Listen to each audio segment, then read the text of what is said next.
Labdien, Brīvības studijas skatītāji! Šodien studijā es Igors Meija un Aivars Strakšas. Labdien! Šodien mēs parunāsim par notikumiem Eiropā, par Eiropas migrācijas paktu, kuru nesen pieņēma Eiropas padome, par jauno pandēmijas līgumu un nedaudz pieskarsimies jaunajām Eiropas vērtībām, kuras spilgti nodemonstrēja pēdējais starptautiskais Eirovīzijas dziesmu konkurss.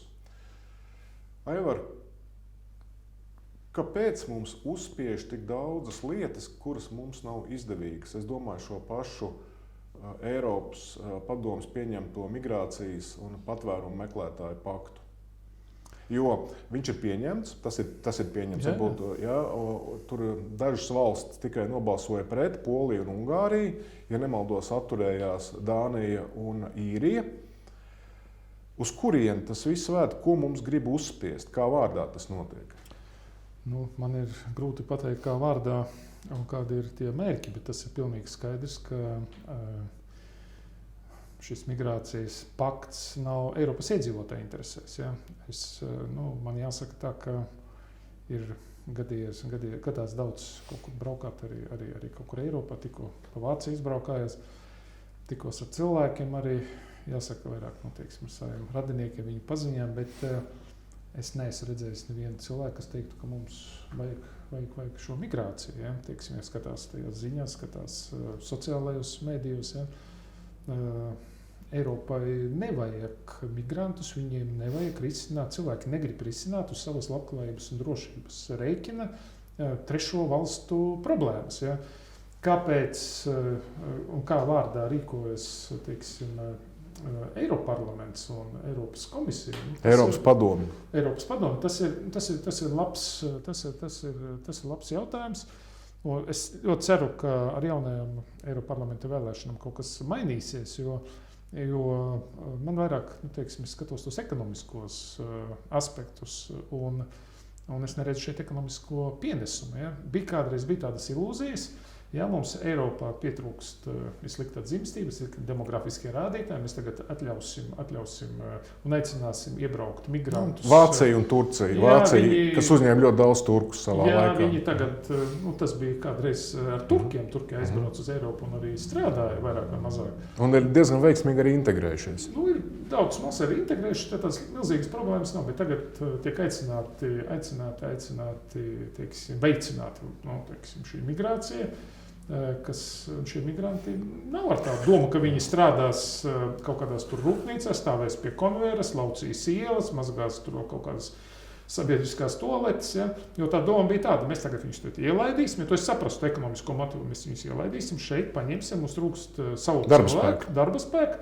Viņi mums strādās, maksās nodokļus, un mēs varēsim labāk dzīvot. Jā, bet tas nozīmē to, ka ja gadījumā šāds dokuments, kas ir valstīm, dalību valstīm saistoši tiek pieņemts, kaut kur tiek plānota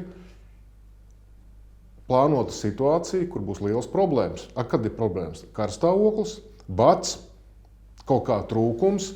Tātad tie, kas ir uzspieduši šī pakta pieņemšanu, tā skaitā jau arī dalību valstīm, viņi zina, ka tādi migranti vai bēgļi būs. Ir grūti to pateikt. Kā jau iepriekš teicu, es neredzu to ekonomisko lietderību. Ja mēs runājam par kaut kādu noteiktu. Tie ir bēgļi no konkrētām konflikta zonām. Bet kāpēc viņi vajadzīgi? Kāpēc viņi mums Eiropas Savienība ir vajadzīgi? Pieņemt bēgļus no kaut kādām konflikta zonām. Tādā gadījumā nākamais jautājums vēl ir loģisks. Tad kas uzspiež Eiropas Savienībai? Grūti pateikt, kurš uzspiež, bet no otras puses varbūt viens neuzspiež. Mums jau ir Eiropas padome, Eiropas komisija, Eiroparlaments lielā mērā. Viņi jau dzīvo atrauti no Eiropas Savienības iedzīvotāju vēlmēm. Viņi bīda kaut kādas tādas idejas, ja? Un šī jau nav vienīgā, tā. Paņemsim konkrēti. Piesim, kaut kādā pasaules reģionā notiek kādas kataklizmas. Kādas no manas iepriekš minētajām. Karš, bats un tā tālāk. Piemēram, Āfrikā, vai Austrālijā, vai Dienvidamerikā.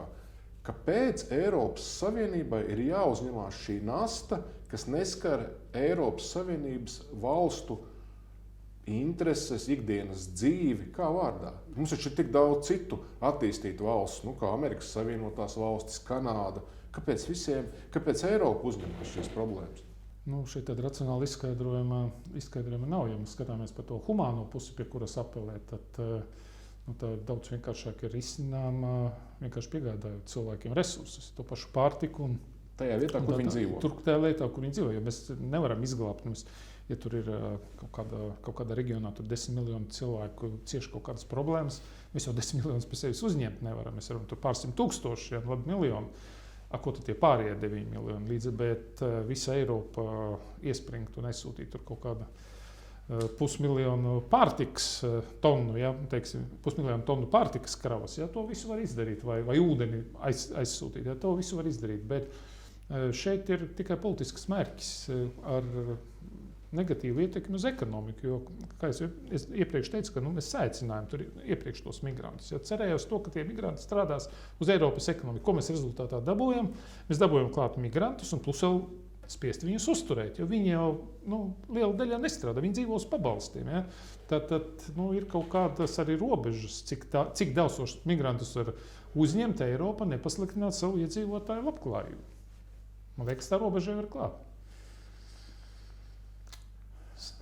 Pasaules veselības organizācija, tā ir otra tēma, par ko es ar tevi gribu šobrīd parunāt. 194 valsts ietilpst PVO, un 29. maijā Šveices pilsētā Ženēvā, tātad šīm valstīm ir sajiets, kur tiks apspriests jaunais veselības aizsardzības pakts. Ko tas nozīmē? Tas nozīmē to, ka šī organizācija grib iegūt arvien vairāk tiesību attiecībā uz valstīm. Principā pieņem lēmumu, kad ir pandēmija, un tam seko līdzi visi ierobežojumi, vakcinācijas un tā tālāk. Ko tu par to domā? Es kopš Covid laika neko labu par Pasaules veselības organizāciju vispār nedomāju. Man šķiet, ka tur ir sajukuši kopā biznesa intereses ar rūpēm par iedzīvotāju veselību. Un, protams, pandēmijas ir drausmīga lieta, bet atdot kaut kādai organizācijai, kas ir privāta organizācija, vēl vairāk, viņai atdot kaut kādas tiesības rīkoties Latvijas teritorijā, apējot mūsu vietējās autoritātes. Tas vienkārši ir neprāts. Ja?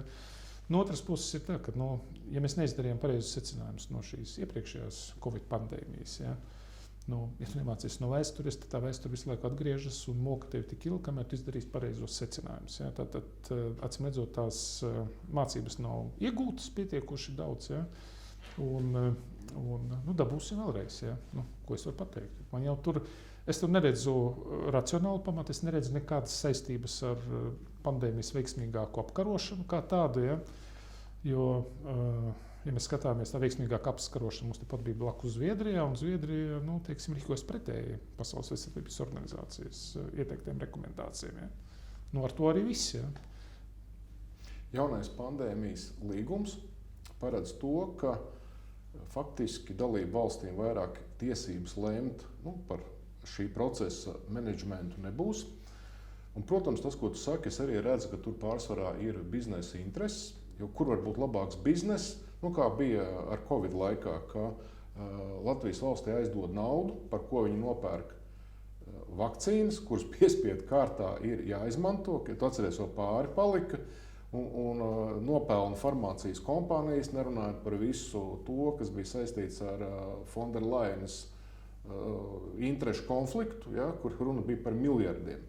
Ja viņi vēlreiz kaut ko tādu grib izdarīt, tad cik ir jābūt aprobežotām valstu valdībām, lai kaut ko tādu pieņemtu. Lai gan par mūsējo es nebrīnīšos, ka viņi atkal skries pa priekšu un teiks, ka tas ir ļoti svarīgi un vajadzīgs.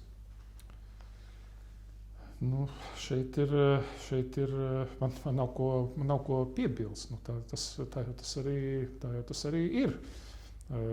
Nav tādā kritiskā situācijā, teiksim, kaut kāda pandēmija gadījumā, laiks ir ārkārtīgi svarīgs. Protams, ir ļoti svarīgi pieņemt lēmumus, bet pareizus lēmumus. Ja? Kā mēs iepriekš jau redzam no vēstures, Pasaules veselības organizācija nepieņem vienmēr tos pareizos lēmumus. Ja? Un, ja notiek tādā vienprātībā risināts, teiksim, pieņems nepareizs risinājums, ja?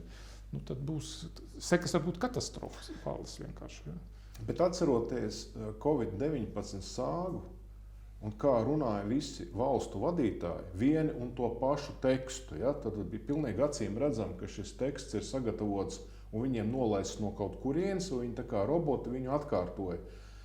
Un tas tiešām bija ļoti mulsinoši, ka tam nebija nekāds sakars. Es atceros visus Kariņa tekstus, visus tur būsterus, analoģijas ar mobilā telefonu uzlādēšanu. Tagad tas viss ir aizgājis nebūtībā.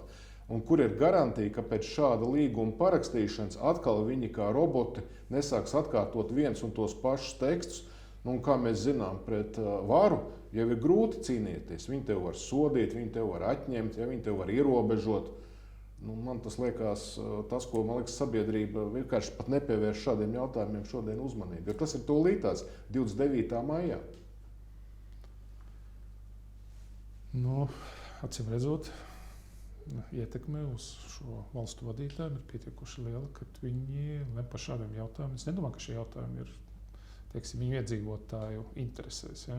No otras puses, farmācijas, teiksim, šo gigantu vara un spēks ir ārkārtīgi liela. To jau mēs redzējām. Tāpat mēs arī redzam to, ka pagājis kaut kāds laiks. Tagad ir teiksim, skaidrs saprotams, kas tur bija izdomāts, kas tur bija reālas briesmas. Un nekādi jau secinājumi ir, kur to secinājumus arī kaut kādus izdarīt. No Latvijas nekādi secinājumi nav izdarīti. Vispār nav komentāru. Vispār nav nekas tāds nebūtu bijis. Kaut arī sarunātas, sadarītas ir klajas, teiksim, gribētu teikt, muļķības, nevis ļaunprātības. Ja? Jo ir tāda situācija, jāpieņem lēmums, nezinu, ko pieņem, skatās uz lielākajiem brāļiem, kas mums tur Eiropā, kā viņi, tā arī mēs. Ja? Bet, ja paskatāmies to pašu Zviedrijas variantu, Zviedri rīkojās daudz saprātīgāk, ātrāk attapās, sākumā pielaida kaut kādas kļūdas, arī atzina viņas, un rezultātā, teiksim, viņa ekonomika mazāk cieta un iedzīvotāji mazāk cieta. Bet mums kaut kādā mēs tādā netikām galā šo problēmu. Man ir mazliet mulsina tas uzbrukums pa visu fronti. Tas ir šis imigrantu pakts, mēs viņu tā nosauktu. Ja? Šis pandēmijas jaunais līgums un arī tāds nesen noticis kultūras pasākums, dziesmu festivāls, sauc viņu kā gribe Eirovīzija, kur milzīgā vienprātībā žūrijas, ja, kuras sastāv no kaut kādiem cilvēkiem, nobalsoja par Šveices izpildītāju kā labāko šajā festivālā. Un man atkal radās tāds iespējas, ja, ka tas ir gandrīz tā kā pēc komandas, kur tik vienprātīgi var patikt kaut kas tāds, kas principā jau ir ārpus saprašanas kaut kādas, es pat nezināju, kā to nosaukt. Un atkal šī fantastiskā vienprātība. Tā vienprātība, mēs visi esam kaut kādām idejām piekritīgi, ja, kaut kādām lietām domājam. Ja mēs salasām vienas ideoloģijas piekritējus, saliekam žūrijā, tad rezultāts būs skaidrs. Ja. Tas, ko es īsti nesaprotu, kāpēc tāda Eirovīzija vispār ir vajadzīga, jo tur no tādas mūzikas, no mākslas nekā vairs nav. Tas kaut kāda ideoloģiska platforma, kur kaut kādas noteiktas grupas pauž savus uzskatus. Ja? Un, ja es nemaldos, mēs kaut kādus 140 miljonus pēc tam piešķiram 140 000. Man tā grūti ir pārslēgties uz tām mazākām summām. 140 000 kaut kādi piešķīrām. Priekš kam? Mēs labāk to naudu būtu atdevuši onkoloģiskajiem slimniekiem, mēs būtu izglābuši kaut kādus 10 cilvēkus, iedevuši laicīgi viņiem naudu, viņi būtu uztaisījuši tās manipulācijas, nodzīvojuši ilgāk. Ja, bet mēs šo naudu iedevām, kam, teiksim, Eirovīzija. Es tur neredzu, ja kāds grib par to visu nodarboties, lai nodarbojas, bet kāpēc valstī tur tērēt kaut kādus līdzekļus? Kā tu domā, migrācijas pakts, jaunais pandēmijas līgums, jaunās vērtības Eirovīzijā, par kurām mēs tikko izrunājām, tas ir viena centra uzstādījums, vai tomēr tie ir savstarpēji nesaistīti pasākumi? Es domāju, ka tur tā ideoloģija pamatā jau ir viena un tā pati. Vēl zaļo kursu pieminēšu. Jā, vēl zaļais kurs, jo jautājums ir par teiksim, iedzīvotāju lielāku kontroli. Ja. nevelti šīs ģimenes tiek grautas, jo ģimene ir tāds spēks, kas teiksim, konsolidē kaut kādas cilvēku grupas pie kaut kādām vērtībām. Tos cilvēkus vajag atomizēt, lai katrs ir atsevišķi, tad pēc tam iedot kaut kādas vērtības, pēc tam šaubīties par, rūpēties par šo demografisko situāciju, kad, teiksim, nav dzimstības Eiropā. No otras puses, runāt par ilgspēju, tai pašā laikā zinot, ka nav dzimstības. No otras puses, graut ģimenes un teikt, ka, teiksim, tas, ka tur cilvēki maina dzimumus pēc gadalaikiem, tas ir pilnīgi normāli. Tas ir saprotams, tas ir vienā virzienā ar to vēlmi iegūt lielāku kontroli par cilvēkiem un samazināt pretestību cilvēkiem šai kontrolē. Es ceru, ka tas neizdosies. Un šeit vēl jāpiemina arī tas CBDC, tas ir Central Bank Digital Currency, kas ir elektroniskā nauda, faktiski, kas pilnībā nodrošina kontroli pār individu, viņa ienākumiem, izdevumiem.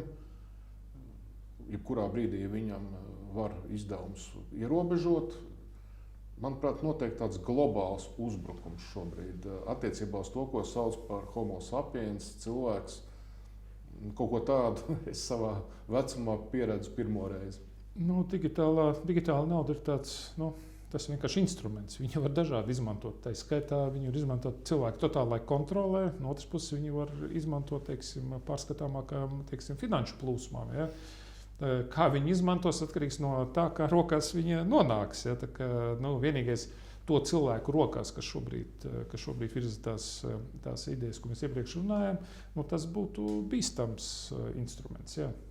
Tur man jāpiekrīt. Tu esi kaut ko dzirdējis par parādību, ko apzīmē 15 minūšu pilsēta? Jā, protams. Kā tu to redzi, kā var izskaidrot? Es domāju, ka tā ir tāda utopija. Es nestādos priekšā, kā to var realizēt, bet pati doma, teiksim, tajā pašā iepriekšējā kontekstā par cilvēku kontroli, tas varētu būt, ka ir kaut kādas aprindas, kas var būt ieinteresētas. Taču es ceru, ka tas tā nenotiks. To ir ļoti grūti realizēt, jo cilvēki viņi ir jārealizē globālā mērogā. Ja tu nevari globālā mērogā viņu realizēt, tad realizēt kaut kādās atsevišķās valstīs, tas nebūs lāgā iespējams. Jā, vienīgi ir izveidot situāciju, ka cilvēki paši piekrīt. Bet ko tas praksē nozīmē?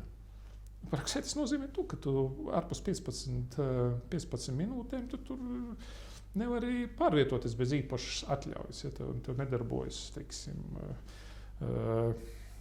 tev mašīna noslēpjas, kad izbrauc ārā, tev sabiedriskais transports neiet, tev naudu bankomātā neiet, tu nevari veikalā. Teorētiski tehnoloģijas jau to visu var izdarīt. Principā tā kā piesiets dzīvnieks aplokā. Tu vari staigāt pa kaut kādu perimetru. Bet jēgas tam īpaši es neredzu, bet tāda sazvērestības teorija apkārt klīst. No otras puses, ja mēs skatāmies tos notikumus, kā viņi pārvēršas no sazvērestības teorijām kaut kādus reālos notikumos un tā tālāk, tā ir arī savā veidā kaut kāda tehnoloģija. Kad, teiksim, tu virzi kaut kādu tādu vienu ideju, tad virzi kaut kādu ārkārtīgi ekstremālu, ja?